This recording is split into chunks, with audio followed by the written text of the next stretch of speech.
আসসালামু আলাইকুম সুপ্রিয় শিক্ষার্থীরা, আশা করি সবাই ভালো আছো। আজকের ভিডিওতে আলোচনা করব অ্যাপ্রোপ্রিয়েট প্রিপোজিশন নিয়ে। চলো শুরু করি।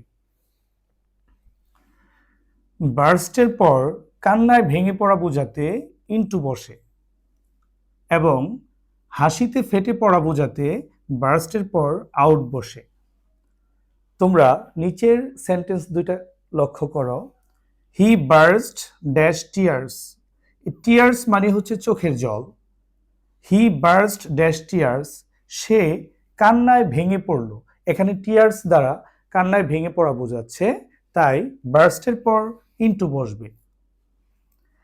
হি বার্স্ট ড্যাশ লাফিং, এখানে লাফ দ্বারা হাসি বোঝাচ্ছে, তাহলে হি বার্স্ট আউট বসবে এখানে, কারণ বার্স্ট আউট হচ্ছে হাসিতে ফেটে পড়া।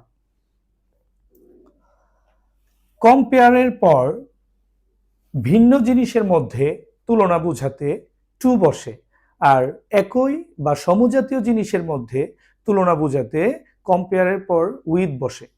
দেখো, life is compared dash flower, এই সেন্টেন্সের মধ্যে লাইফ এবং ফ্লাওয়ার হচ্ছে ভিন্ন জিনিস, এই দুইটা এক জাতীয় না, এজন্য এখানে কম্পেয়ারের পর টু বসবে। তাহলে এখানে হচ্ছে কম্পেয়ার্ড টু বসবে। নেক্সট সেন্টেন্স দেখো, Nazrul is compared dash Shelley.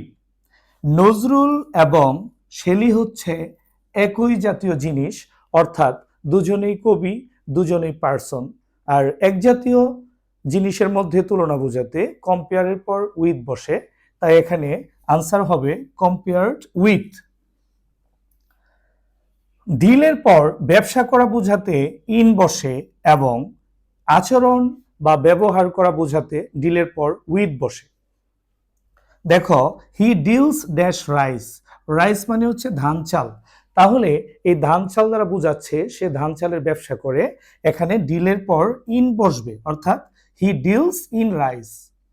He does not know how to deal dash the customers, এই সেন্টেন্সের মধ্যে এই ডিল দ্বারা কাস্টমার্সদের সাথে ব্যবহার করা বোঝাচ্ছে, আর ব্যবহার করা বোঝাতে ডিলের পর প্রিপোজিশন উইথ বসে, তাহলে এখানে আনসার হচ্ছে ডিল উইথ।